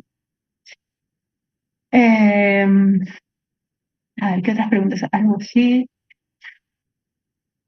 Del Canal 7. Sí, pues en el Canal 7 habían programas culturales, habían opciones también, ¿no? A ver, tener convenios con otros países, la educación estatal. Aunque no crean, la educación estatal en el Perú, ojo, no solamente de colegio, sino universitaria, no es absolutamente independiente. O sea, no es solamente una decisión de acá, dentro del país, o sea, de los funcionarios peruanos. Mucho de lo que se implementa, por ejemplo, de las preguntas de ECO, para poner un ejemplo nada más, eso viene de afuera. No crean que acá se le ocurrió al rector o al director de la OCA cambiar el tipo de preguntas. Eso no es algo que viene de acá. Eso tiene que ver mucho con innovaciones que vienen de afuera, que vienen del extranjero. A ver, así que no todo lo que viene del extranjero o que es innovación es bueno necesariamente. No digo que las preguntas de ECO estén mal, pero me refiero en general, o sea, tipo de preguntas, temas, cursos también que se han ido implementando en los últimos años en las universidades, ¿no? Han ido cambiando. Algunos son buenos, pero otros cambios no sé qué tan buenos sean. Eso es cierto, lo que dice Luis. Lamentablemente sí, pues por eso yo les decía, yo sé que mi caso no es el caso de todos. Yo tuve algo de suerte, ¿no? Porque mi papá sí tuvo una formación, ¿no? Pero yo creo que al margen de que los papás quizás en la mayoría de los casos no tengan una formación, podrían hacer algo más. Yo creo que sí, podrían hacer algo más. Este, porque me parece que no es solamente el conocimiento que tengan, ¿no? O sea, académico, sino la conciencia para educar a sus hijos. Es una cadena, sí, pero en algún momento se puede romper la cadena. O sea, hay algo determinante, pero no todo es completamente determinante. Porque si fuera así, no habrían chicos como ustedes, como muchos, que rompen la cadena, que logran ser mejores que sus padres, que logran tener una educación que no tuvieron sus padres. O sea, no digo que sea fácil, pero creo que sí se puede hacer un cambio al menos, ¿no?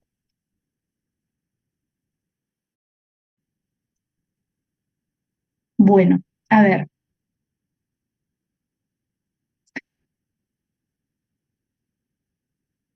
sí, becas, en general, no solamente las becas, porque a veces vemos como lo último, lo mejor, pues irnos al extranjero, ¿no? Pero a mí también me duele un poco eso, ¿no?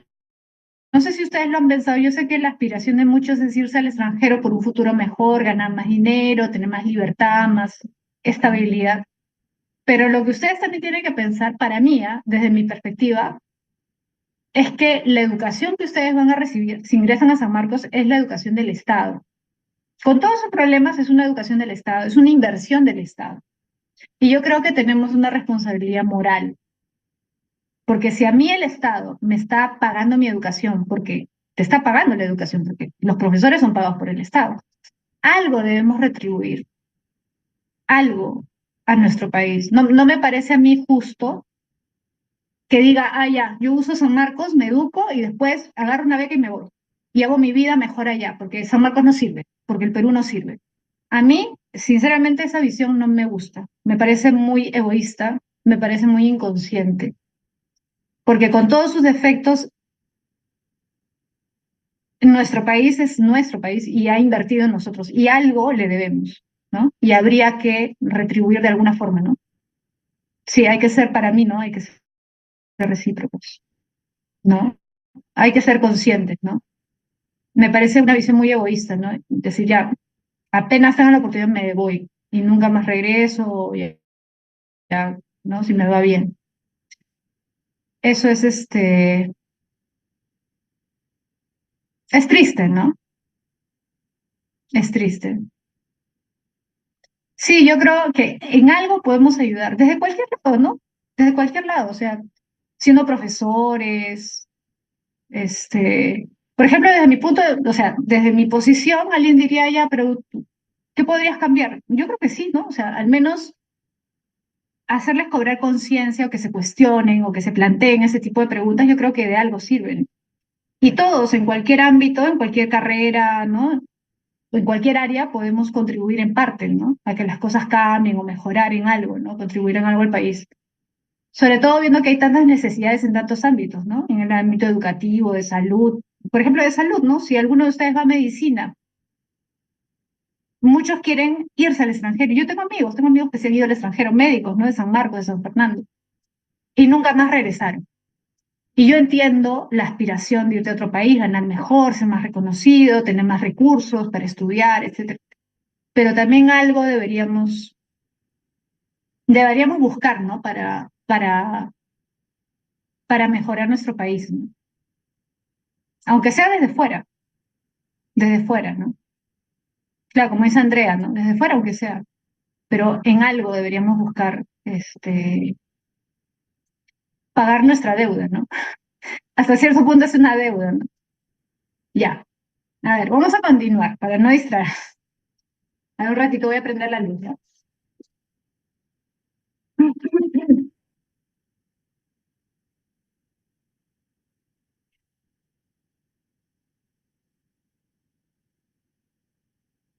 Ya, a ver, seguimos. Ah, ya. Entonces, vamos a seguir, ¿ya? Para no retrasarnos. A ver, entonces, mira, te decía, La República de Platón es su obra más conocida. ¿Qué tema trata acá? El tema de la justicia.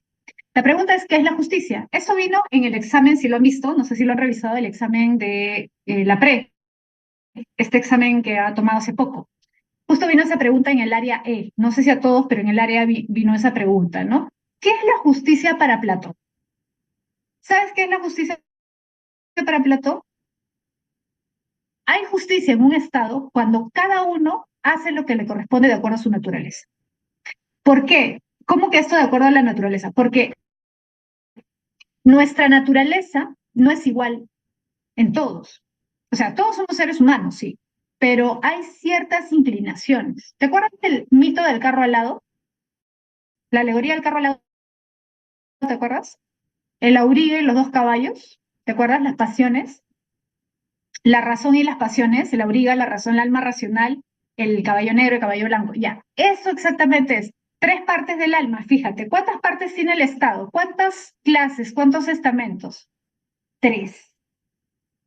Entonces, ¿qué dice Platón? Desde pequeños, te pregunto, ¿tú has visto esos experimentados? ¿Has visto que hay niños que son más serenos, más tranquilos, e incluso diríamos más nobles, más buenos, y hay niños que son más impulsivos, hay niños que son más egoístas, ¿no? Ya.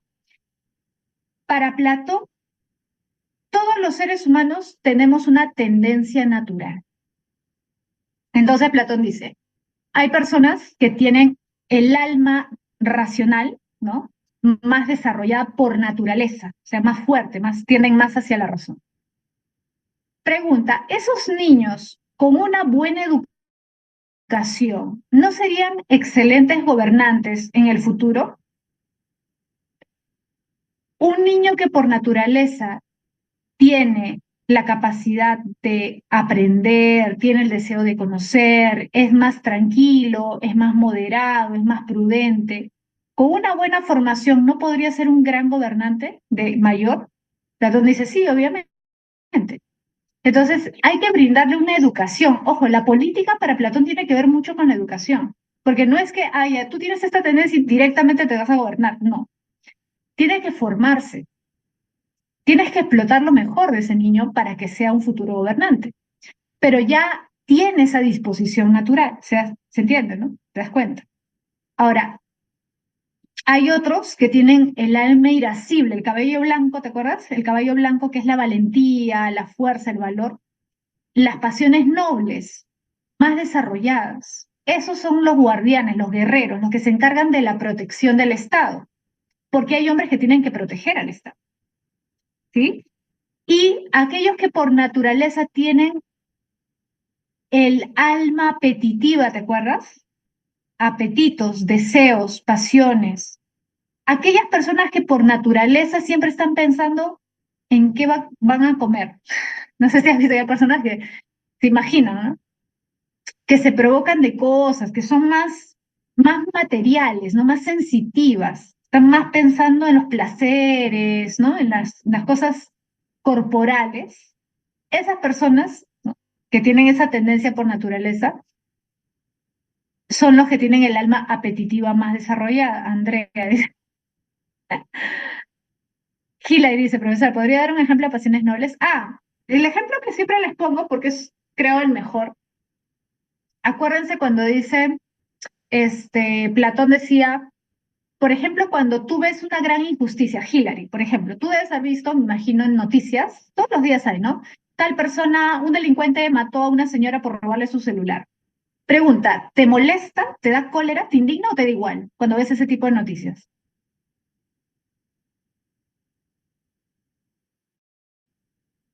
¿Te molesta o te da igual? Que te indigna. Pregunta, ¿la cólera y la indignación es una pasión o no? ¿Es algo racional o es una pasión? Es una pasión. Ahora te pregunto, ¿es bueno indignarse por una injusticia o no es bueno? ¿O es malo? Es bueno, porque indica que sientes empatía por esa persona. O sea, indica que tus emociones, tus sentimientos son buenos, ¿sí o no? Es una pasión, pero es buena. ¿Se entiende?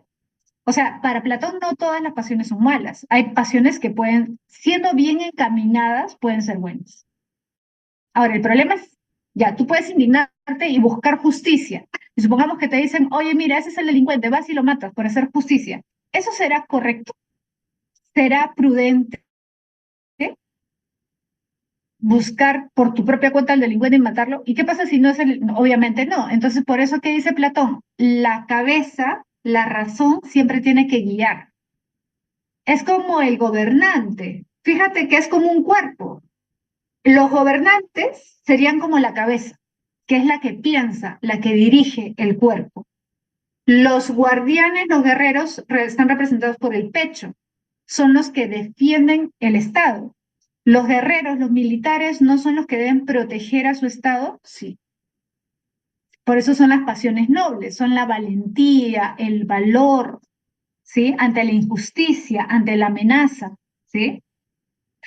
Y los artesanos y labradores representan el vientre. ¿Por qué? Porque son las personas que se encargan de proveer alimento a toda la comunidad, o sea, a todo el estado. Los labradores, los campesinos, ¿no son los que se encargan de proveer de alimentos? Sí. Los artesanos de las cosas necesarias para la vida también. Entonces te das cuenta que son como tres partes del cuerpo. La cabeza, los que dirigen. Los reyes, filósofos. ¿Por qué filósofos? Porque recuerda que para Platón el gobernante es el, el que debe gobernar es el mejor. Y el mejor para Platón es el que ha alcanzado la sabiduría. A ese le llama filósofo, ¿no? No al que estudia filosofía, ¿no? Sino el que ha alcanzado un conocimiento superior. No importa lo que hayas estudiado, pero ¿has logrado ese conocimiento superior? Sí. Ahora, ese conocimiento tampoco se logra así nada más. Tienes que tener toda una preparación para Platón, ¿no? Ahora, es muy difícil que los sabios, porque el filósofo para Platón es sinónimo de sabio, porque sabe algo que los demás no saben, ha alcanzado un conocimiento superior. Son pocos, pues. Porque te pregunto, en una sociedad, ¿la mayoría es sabia? ¿La mayoría es virtuosa? Recuerda que el sabio es virtuoso, ¿eh? ¿Te acuerdas del intelectualismo ético? ¿Te acuerdas de Sócrates, el intelectualismo ético? Correcto, ¿la mayoría de una sociedad es sabia? No, la mayoría de una sociedad no es sabia. Entonces, como les estaba diciendo, ¿no? El intelectualismo ético, Sócrates y Platón que creen que si eres sabio, eres bueno, si eres sabio, eres virtuoso. ¿Habrán abundantes sabios y virtuosos en una sociedad? No. Por lo tanto, ¿cuántos van a gobernar? No van a gobernar 1000, pues, ni 100, gobernarán pues 3, 4, 1 quizás, o 5. ¿Te das cuenta? Por eso lo que propone Platón es una suerte de aristocracia, pero en el buen sentido de la palabra, ojo, ¿ah? Aristocracia no en el sentido que nosotros lo usamos como, el gobierno de los ricos, de los nobles, de las familias adineradas, no. La aristocracia para Platón es el gobierno de los mejores. Eso significa etimológicamente el gobierno de los mejores. Y no son los mejores, los más sabios y virtuosos, obviamente. ¿Ellos son los que deberían gobernar? Sí. ¿Te das cuenta? Eso no significa privilegio, o sea, porque como es una pirámide social aparentemente, alguien podría pensar, ya los de arriba viven mejor y los de abajo viven mal. Al contrario, o sea, desde nuestra perspectiva sería al revés, porque Platón recuerda que plantea que los gobernantes y los guardianes, los guerreros, no deberían tener propiedad privada. ¿Por qué no deberían tener propiedad privada?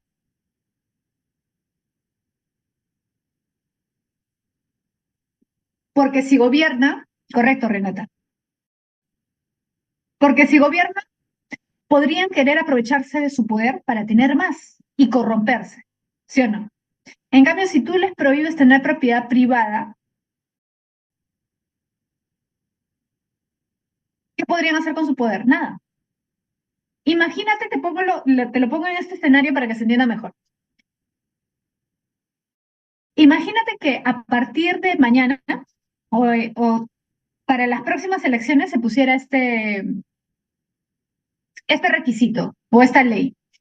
Todo el que quiere ser presidente o congresista en el Perú tiene que renunciar a su propiedad privada, ¿sí?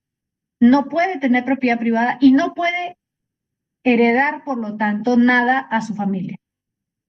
Desde el momento en que es autoridad. O sea, si tú quieres postular, herédale a tus hijos, a tu familia, postulas, pero a partir de ahí no puedes acumular nada de riqueza, ni propiedades, ni autos, ni Rolex, ni nada. Pregunta, ¿cuántos estarían realmente interesados en ser autoridades en el Perú?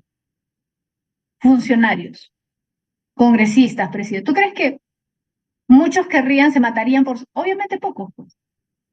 ¿Por qué? Porque se darían cuenta que no le van a sacar ningún beneficio. Lamentablemente, la mayoría de gente que postula busca obtener algún beneficio, ¿sí? Pero poquísimos, casi ninguno. ¿Por qué? Porque sabría que no le va a sacar provecho a su poder. Por eso es que Platón plantea una especie de comunismo, pero solamente en la clase alta, si quieres llamarlo así, ¿no? O sea, los gobernantes y los guardianes, para evitar la corrupción. Para evitar la corrupción no tienes propiedad privada. Renuncias a todo tipo de propiedad. Y a partir de ahora todo es en común. Comida, casa, todo. Nada es tuyo, por último. O sea, no significa que vas a dormir en la misma habitación con 50 personas o 10 personas, ¿no? Pero me refiero a que ya nada está a tu nombre. No vas a acumular riqueza para evitar la corrupción. Norca dice, ¿es muy materialismo también o no tiene nada que ver? ¿Lo de Platón? ¿Por qué? ¿En qué sentido? Puede ser, no sé a qué te refieres, Norca.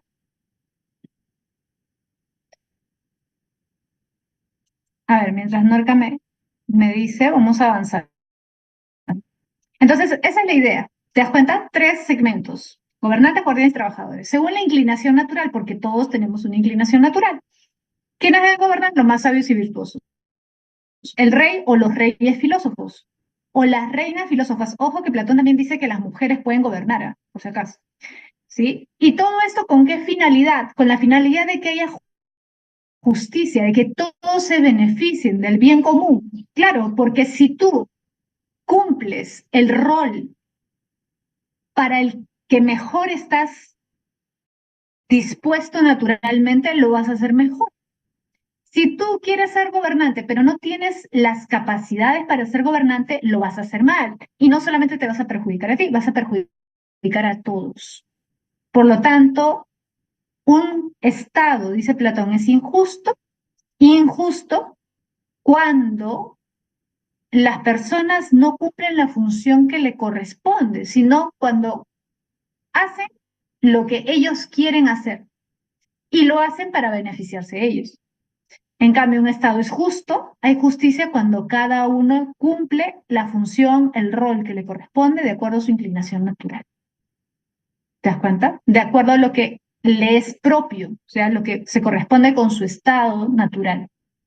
¿Sí? Ahora, eh, Norca dice, ¿el por qué evitan acumular las tierras, mis, para que no sean materialistas o no se... Ah, no, no tanto para que no sea, es sobre todo por la corrupción, o sea, para evitar que busquen el poder por interés, sobre todo por eso, ¿no? O que terminen cediendo, por decirlo así, a la tentación, ¿no? De tener poder y aprovechar ese poder para acumular riqueza, beneficiarse. Por eso, sobre todo, ¿sí? Ahora,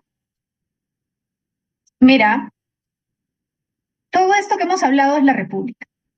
Pero en las leyes, que es una obra de vejez de Platón, Platón cambia un poco su perspectiva. ¿Sabes por qué? Porque dice, a ver, si lo quieres ver así, te lo pongo de manera sencilla, ¿ya? Lo que pasa es que Platón, con el tiempo, por decirlo así, tiene una visión más realista de la política. Se da cuenta de que, a pesar de que él era consciente de que son muy pocos o es difícil encontrar a alguien sabio y virtuoso, todavía tenía fe, digamos, ¿no? En que se podía. Y para él había que darle todo el poder a ese hombre sabio para que ese hombre gobernara. Pero con el tiempo, Platón se da cuenta de que no es tan fácil, o incluso que podemos creer que hemos encontrado ese hombre sabio y virtuoso y, y solamente sin darnos cuenta estar viendo una ilusión. O sea, podría ser que estemos engañados, de que finja sabiduría, de que finja virtud, o incluso que lo sea, pero con el tiempo se olvide de por qué le dieron el poder y comience a corromperse y comience a sentir la tentación de aprovecharse de su poder, de alguna forma. Entonces Platón dice, no podemos darle todo el poder, porque la idea de la República era darle todo el poder al filósofo, o sea, este hombre sabio, para que él hiciera todo. Pero en las leyes va a decir, no, es peligroso, porque este hombre puede terminar olvidando su función, su deber, y puede aprovecharse. Entonces, para que no se vuelva un tirano, porque eso sería el gobernante que se aprovecha de su poder, ¿no? Un tirano, es mejor que hayan leyes e instituciones que estén por encima. Entonces, debe haber ciertas reglas, ciertas leyes que él mismo debe obedecer, o sea, que él no pueda romper. En sentido simple, un poco como la Constitución, ¿no? O sea, nosotros tenemos un conjunto de reglas básicas, que es la Constitución, que ningún gobernante puede atentar. O sea, por más presidente que seas o lo que es congresista, lo que seas, tú no puedes ir en contra de la Constitución, ¿sí o no? Porque está por encima de ti. Entonces, esa es la idea de Platón, que hayan leyes que ya estén establecidas para que el rey, filósofo, si es que lo encontramos, no vaya a corromperse o haya hay una contención, ¿no? A su deseo si es que comienza a cambiar, ¿sí?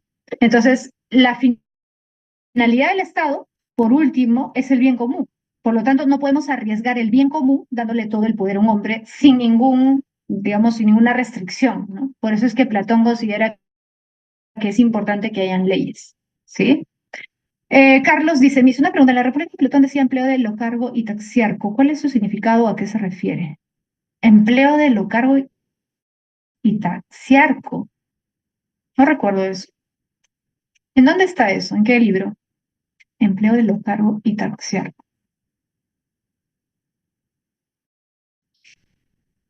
A ver, lo voy a... no recuerdo, ¿ah? Lo cargo y taxiar. ¿Y qué hacemos mientras no lo encontramos? Andrea dice, ¿qué hacemos mientras no encontramos ese hombre? Simplemente que gobierne un grupo, o sea, como un consejo, una especie de senado, o sea, como un parlamento, pero más pequeño, básicamente de hombres ancianos, como, bueno, existía, ¿no? Que existía en la antigua Grecia. Sí, eso, pero habrían leyes igual, ¿no? O sea, las leyes para él las tiene que poner un consejo de ancianos, de preferencia, o sea, hombres que sean, que ya tengan experiencia, que sean mayores, digamos, que sean personas que ya se conoce, que sean nobles, que sean honestas, ¿no? Que no hayan cometido pues ningún acto negativo, ilegal, ¿no? De ese tipo. Eh, mm, no recuerdo lo que dices, Carlos, qué raro. Taxiarlo y lo cargo. Tendría que ver en qué libro está y a qué se refiere, ¿no? No recuerdo. Ya, vamos a Aristóteles. Mira, Aristóteles, como tú ya sabes, plantea esto, ¿no? Que el hombre es un animal político. En realidad el término es animal, o sea, son político, ¿no? Que muchos traducen como animal político, yo lo he puesto así, pero en realidad la traducción más exacta es animal social, porque político, politicón en griego significa que vive en una polis. Político viene de polis, ¿no? El hombre es un animal que vive en polis, o sea, que vive en una comunidad. En otras palabras, el hombre es un animal que necesita de la comunidad para vivir. Ojo, no solo para sobrevivir, porque en realidad si te pones a pensar, hay muchos animales que viven en comunidad que necesitan de la organización social, digamos, para subsistir, ¿sí o no? ¿O somos los únicos animales sociales? ¿Hay otros animales sociales o no? Hay otros animales sociales, claro, por ejemplo, que se organizan, ¿no? Por ejemplo, las abejas, las hormigas, incluso, por ejemplo, muchos mamíferos, ¿no? Los leones, muchos que cazan, se organizan para cazar, ¿cierto? Las hienas, o sea, animales sociales hay muchos, no somos los únicos. Pero la cuestión, fíjate acá, el objetivo principal de la comunidad es procurar una vida buena o superior. O sea, el objetivo para Aristóteles de nuestra socialización no es solamente sobrevivir. O sea, no se trata solamente, ya claro, profesora, somos animales sociales porque necesitamos del panadero, del frutero, del señor que vende en el mercado papas, del señor que vende ropa. No, no es solamente para subsistir. Necesitamos de la comunidad para ser quienes somos. O sea, para desarrollarnos como seres humanos. Por ejemplo, te pregunto, a ver, ¿qué crees que hubiera sido de ti si a los 3 años te llevaban a un bosque y te dejaban ahí solo en una cueva? Supongamos que con lo básico para que vivieras, sobrevivieras, ¿ya? Te llevaban tu comida, te dejaban, pero no te hablaban, no tenían ningún contacto contigo, te dejaban ahí la comida mientras dormías y nunca veías a nadie. ¿Hubieras desarrollado tu inteligencia? ¿Hubieras aprendido a hablar como hablas ahora? ¿Hubieras aprendido a comunicarte como te comunicas ahora? Por ejemplo, podrías, no solamente la capacidad de hablar, ¿ah? ¿Entenderías todo lo que te estoy diciendo? O sea, si hablamos de libertad, de justicia, de igualdad, de bien, de mal, ¿entenderías esos conceptos? No. Claro, tu capacidad intelectual, tu capacidad de expresión también, tu capacidad de lenguaje, estaría muy limitada. Te pregunto, ¿te hubieras desarrollado plenamente como ser humano? No, tu capacidad de desarrollo hubiera sido muy limitada. No hubieras desarrollado todo tu potencial intelectual, ¿se entiende? Entonces, ¿qué es lo que dice Aristóteles. Lo que plantea Aristóteles es bien sencillo, ¿no? Para él, para- ya, para Aristóteles, la socialización no es solamente una cuestión de subsistencia, es esto. El principal objetivo de la comunidad es procurar una vida buena o superior, es decir, alcanzar la realización. Tú puedes realizarte plenamente como ser humano, puedes desarrollar todas tus capacidades humanas gracias a la socialización. Por eso es que no sé si recuerdas que en la pandemia muchos educadores, muchos psicólogos decían que ya se debía regresar a clases porque los chicos, los niños, los adolescentes no estaban socializando, sobre todo los niños, ¿no? Porque ya estaban mucho tiempo encerrados, no socializaban, no iban al colegio, ¿no? Los niñitos, pues que ya tenían que ir a iniciar la primaria, no estaban compartiendo con otros niños de su edad y eso era a la larga peligroso o negativo para su desarrollo, ¿no? A eso se referían. O sea, Aristóteles diría, efectivamente, o sea, para realizarnos, para desarrollarnos como seres humanos, como seres racionales, como seres pensantes, necesitamos de la socialización. Por eso es importante la comunidad, no solamente para la subsistencia. Ahora, Aristóteles también habla de esto del gobierno de las leyes. ¿Te acuerdas lo que había dicho Platón? Que como no podemos fiarnos de que un hombre sea absolutamente bueno y sabio que va a gobernar para el bien de todos, es mejor que hayan leyes que estén por encima. Ya, Aristóteles va a decir exactamente lo mismo. Es más, va a mencionar a Platón, va a citar la obra de Platón, las leyes, y va a decir, Platón se dio cuenta tarde, pero se dio cuenta, de que es mejor que las leyes gobiernen a que gobiernen los hombres. O sea, ¿en qué sentido? Que el gobierno de las leyes es superior al gobierno, en el sentido de que no le puedes dar todo el poder a un hombre. Porque si tú le das todo el poder a un hombre, es muy probable que ese hombre en algún momento se aproveche de su poder. Entonces, siempre tiene que estar las leyes por encima de los gobernantes, ¿sí? Y luego habla de las formas de gobierno y habla de la república. La politeia es la mejor forma de gobierno. Politeia se refiere, ¿sabes a qué? Al gobierno de todos los miembros de la polis. O sea, un gobierno mixto donde participen todas las clases sociales. Todas las clases sociales deben tener derecho de expresar su posición. Todas las clases sociales deben tener derecho de gobernar de alguna forma. Ojo, ciudadanos, no todos son ciudadanos. En la sociedad griega, recuerda que no todos son ciudadanos. Las mujeres no eran ciudadanas. Los extranjeros, los metecos, no eran ciudadanos. Los esclavos no eran ciudadanos. ¿Te acuerdas, no? No todos eran considerados ciudadanos. Ahora, al margen de esto, algo importante en Aristóteles es lo siguiente, ¿ya?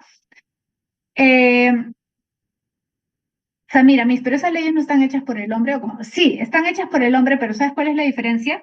Que el que hace las leyes no es el mismo que gobierna. Por eso se evita que el gobernante haga lo que quiere.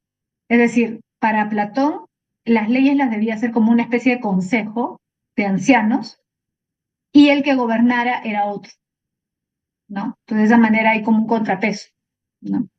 Ahora, esto de la clase media es importante. No sé si te acuerdas que vimos en ética el término medio, ¿te acuerdas? Que la virtud está en el medio entre los dos extremos, que nada es bueno en exceso, los vicios son el exceso y el defecto, ¿te acuerdas? Cuando te vas a los extremos, no eres virtuoso, eres vicioso. Entonces tú tienes que tratar de ser prudente, de evaluar la situación racionalmente para ver qué es lo mejor en cada situación. Ya, eso que está en la ética es lo mismo, pero de otra forma en la filosofía política, porque Aristóteles dice, ¿por qué surgen los conflictos en una sociedad, en una ciudad, en una polis? A ver, ponte a pensar. Usualmente, ¿por qué hay conflictos? ¿Por qué hay conflictos en una sociedad? Cuando hay escasez, cuando hay mucha desigualdad, ¿sí o no?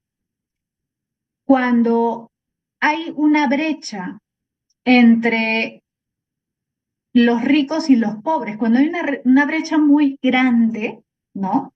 Los pobres se rebelan porque sienten que es injusto o incluso sienten que el gobierno puede estar favoreciendo a los ricos o que las leyes están hechas para favorecer a los ricos, ¿sí o no? O sea, en muchos casos, en la mayoría de los casos, los conflictos sociales se dan cuando hay una desigualdad, ¿cierto o no? ¿Sí? Por ejemplo, Este es un caso muy parecido a algo que ocurrió en Grecia. ¿Qué pasó cuando ocurrió lo de Pedro Castillo? ¿Te acuerdas que Pedro Castillo ya quiso cerrar el Congreso y luego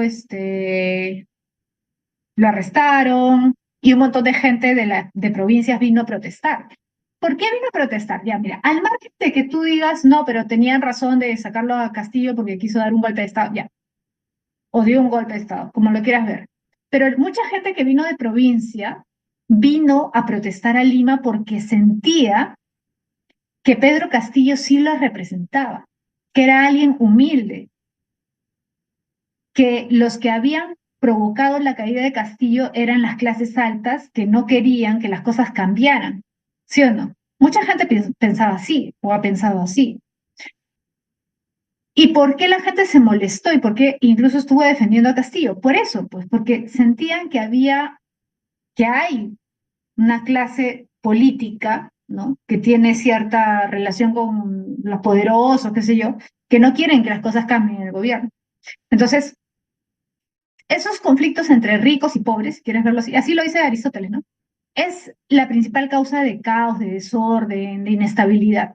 Entonces, para Aristóteles, perdón, la solución, por decirlo así, sería poner o mejor dicho, hacer que la clase media, ¿te acuerdas del justo medio, el término medio? Sea más grande, más fuerte, darle de alguna forma más poder a la clase media para que sea como una contención, por decirlo así, un colchón entre los pobres y los ricos, para que no haya tantos conflictos, para que la sociedad sea más prudente, digamos, ¿no? Y no tienda a ir a los extremos, ¿no? Que los pobres no se quieran vengar de los ricos, ni los ricos se aprovechen de los pobres, ¿sí? Por eso la clase media para él es clave. Y luego él también habla de una justificación de la esclavitud, ¿no? Cuando dice que los hombres, unos nacen para mandar y otros hombres nacen para obedecer. Pero esto se refiere sobre todo a la relación con los persas, porque los griegos recuerda que veían como inferiores a los persas por el hecho de que los persas no se gobernaban a sí mismos. ¿Recuerdas el rey Darío, el rey Jerjes? Los persas tenían un rey. Y desde la perspectiva del griego, de un griego como Aristóteles, eso era ser esclavo, porque al fin y al cabo no eras un ciudadano, eras un súbdito. Tú no elegías, ¿no? Tu vida, sino que tú tenías que obedecer, acatar simplemente lo que dijera el rey. En ese sentido eras un esclavo, a diferencia de los griegos, para Aristóteles, porque los griegos sí se podían autogobernar porque ellos vivían en una democracia. ¿Se entiende? Eso es lo que plantea Aristóteles, ¿ya? Ahora, vamos a pasar un ratito a Maquiavelo. Mira, Maquiavelo ya es moderno, o sea, ya es la época moderna, siglo XV, siglo XVI. Te dije hace un momento que es considerado padre de la ciencia política. ¿Por qué? Porque en El Príncipe, que es su obra más conocida, él dice, a mí me interesa decir cómo son los estados, ¿sí? Yo voy a decir cómo funcionan los estados, no cómo deberían ser. Ahí está la diferencia, ciencia política, filosofía política. Como te dije hace un momento, profesora, pero entonces, ¿por qué se le estudia en filosofía política? Porque aunque él dice eso en El Príncipe, si tú lees más allá, incluso en El Príncipe, al final te das cuenta de que él sí propone una forma de gobierno, que no es la que existe en ese momento, pero que él cree que sería la mejor, que ya ha existido en el pasado, por eso es renacentista, porque quiere resucitar las formas de la antigüedad. ¿Y exactamente qué forma de gobierno? La república, porque recuerda que Roma tuvo su etapa republicana y para Maquiavelo la república de Roma era la que mejor funcionaba, era la mejor forma de gobierno, fue la que duró más tiempo. Para Maquiavelo, esa es la forma de gobierno ideal, la república. Por eso es que Maquiavelo es considerado un republicano, a pesar de que en El Príncipe aparentemente plantea una especie de monarquía. En realidad no es que lo plantee, lo que pasa es que lo que hay que entender es que Maquiavelo se da cuenta de que la situación de Florencia, que es su ciudad, la ciudad donde él nace, es muy débil, y no solamente Florencia, sino Venecia, muchos estados, perdón, italianos, Venecia, Roma, etcétera, eran ciudades que estaban aisladas entre sí porque cada una tenía su gobernante, cada uno tenía su príncipe. Pero en el contexto europeo, a pesar de que eran ciudades muy ricas, eran ciudades muy débiles. Entonces las invadían, las saqueaban y él se daba cuenta de que eso iba a terminar mal, o sea, iba a terminar haciendo probablemente desaparecer las ciudades italianas, anexionándolas a grandes estados extranjeros. Entonces lo que él considera es que en esa situación de crisis que estaba atravesando los estados italianos, lo que se debía buscar era un líder. Precisamente de ahí viene el término príncipe. Un líder que unificara todos los estados italianos. Y para eso tenía que concentrar el poder. ¿Qué significa eso? Quitarle el poder a los demás príncipes. O sea, quitarle el poder al papa, quitarle el poder al príncipe de Venecia o al duque de Venecia, y así, a todos, para que un solo líder unificara a todos los estados italianos y asegurara la subsistencia de los estados. Entonces, a eso se refiere el príncipe, a las situaciones excepcionales, porque para él, en una situación de crisis, tú tienes que tomar medidas excepcionales. O sea, no puedes actuar como actuarías normalmente. Por eso te puse el ejemplo, ¿te acuerdas hace un momento? ¿Qué pasaría si tú firmas la paz con alguien y te enteras que te está traicionando? ¿Serías honesto con esa persona? ¿Mantendrías tu palabra, tu firma de paz? Obviamente no. Ese tipo de situaciones son las que analiza Maquiavelo en El Príncipe. Entonces él considera que en esas situaciones es válido ir en contra de la moral tradicional en esos contextos cuando se trata de supervivencia. Ahora, eso es una situación de crisis. Sin embargo, si es que tú ya estás en una situación, por decirlo así, tranquila, de estabilidad, de normalidad, lo que tú debes buscar es fundar una república. Cuando ya fundaste el Estado, cuando ya pasó la tormenta, tú tienes que darle estabilidad a ese Estado. Y esa estabilidad solamente se consigue con leyes, mira acá, leyes, instituciones y virtudes. ¿Por qué? Porque ahí hay un componente ético. Tú no puedes tener un Estado que funcione bien, un Estado virtuoso con ciudadanos corruptos. El Estado es reflejo de los ciudadanos y los ciudadanos tienen que ser virtuosos si tú quieres que tu Estado sea virtuoso. Por eso, este componente moral es importante en Maquiavelo. Para Maquiavelo no puedes tener un Estado que funcione bien si las partes no funcionan bien. Entonces, para Maquiavelo el Estado sí tiene una función moral, que es promover la virtud. Y aparte de eso, ¿por qué es importante? Fíjate, la lucha de facciones como una crítica. Él hace una crítica a la lucha de facciones, porque considera que ese es uno de los principales males de las sociedades. Una sociedad que no funciona bien es una sociedad donde cada uno tiene su grupito y cada uno vela por los intereses de su grupito. ¿No has visto, por ejemplo, el Congreso, que cada partido político tiene sus intereses? Y se pelean entre ellos no por los intereses del país, sino por los intereses de su grupo. Esa es la lucha de facciones. Cuando un país está dividido, pero no dividido porque cada uno esté buscando lo mejor para el país, sino dividido porque cada uno está buscando el bien para sí. Esa es la principal enfermedad de los estados, dice. Y obviamente la lucha de facciones también genera desigualdad, porque lo que tú vas a hacer es proteger a los tuyos, aunque tengas que perjudicar a los otros, ¿no? Y al final van a haber algunos perjudicados, o sea, algunos que no tienen nada que ver en la situación que terminen mal, ¿no? Porque estás buscando simplemente satisfacer tus intereses. ¿Sí? Por eso es que él considera que el fin político es el bien común. ¿Te acuerdas que hablamos hace un momento de eso? El bien común y la libertad. Esos son los fines del Estado, ¿sí? Los fines políticos. Ahora, mira, Thomas Hobbes plantea, como vimos hace un momento, ¿ya? Que el ser humano, te mencioné esto, ¿no? Es naturalmente egoísta, es naturalmente malo, si lo quieres llamar así, violento. Pregunta, ¿cómo un ser egoísta, rapaz y violento, tú puedes ser dócil o tienes que ser duro? Tienes que ser firme. Si el ser humano es violento, egoísta, tienes que ser duro, claro. Por lo tanto, el gobernante tiene que tener todo el poder o puede compartir su poder con alguien más. ¿Qué es mejor, un Estado, un gobernante que concentre todo el poder o un gobernante que divida su poder? ¿Qué será un gobernante más fuerte? ¿Mm? Cuando hay muchos, claro, que concentre el poder. Claro, por ejemplo, cuando en tu casa, supongamos, ¿no? Las decisiones son democráticas. Es más difícil, ¿no? O sea, me refiero a que es más difícil ponerse de acuerdo. O sea, la gente no se pone de acuerdo cuando todos dan su opinión, pues, usualmente, ¿no? En cambio, cuando tú impones, o sea, cuando tú dices, ya, yo tomo la decisión acá, no me importa lo que tú, se hace lo que yo digo, es inmediato. Entonces, para Hobbes así debe funcionar el Estado. El Estado funciona mejor cuando hay decisión, pero para que los demás te hagan caso tienes que dar miedo. Ahí está el Leviatán. Esta es la representación del monarca absoluto, el Leviatán. ¿Te acuerdas del Leviatán? ¿Alguien ha escuchado de él? Este monstruo bíblico. El Leviatán es el título de la obra más conocida de Hobbes.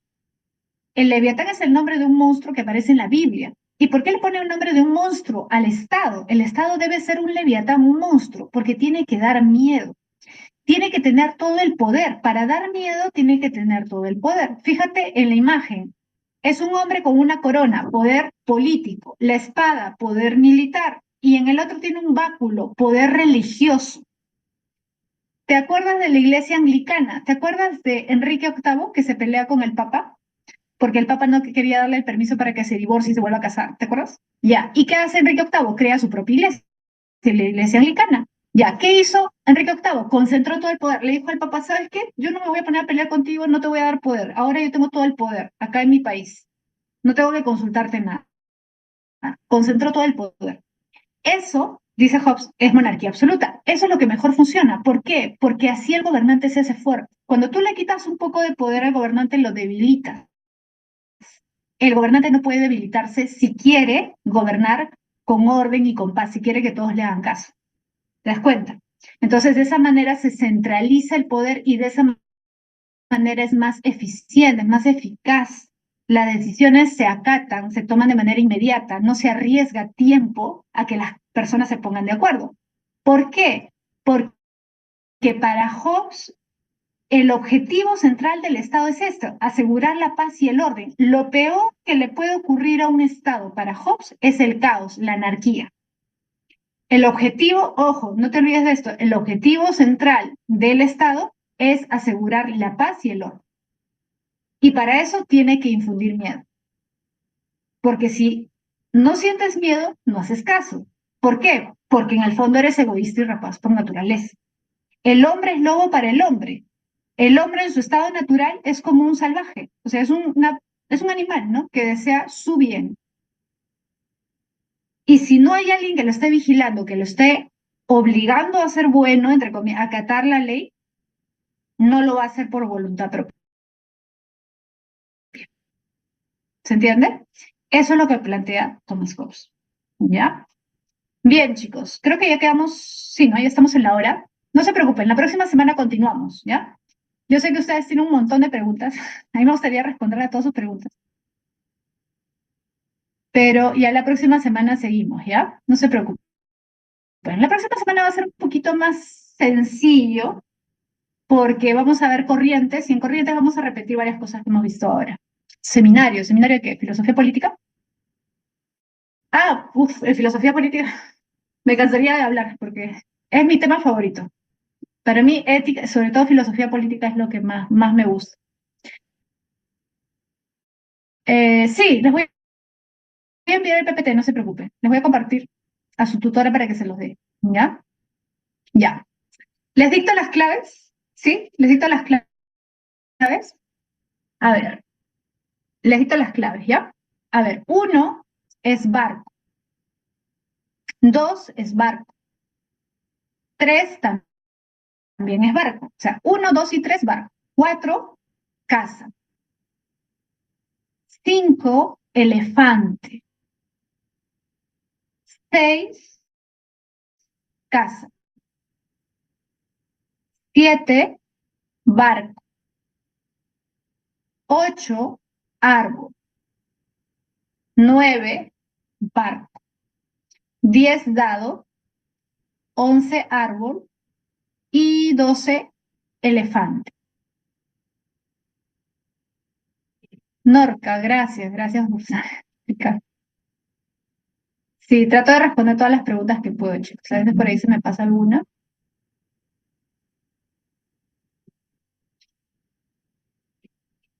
Ya, chicos.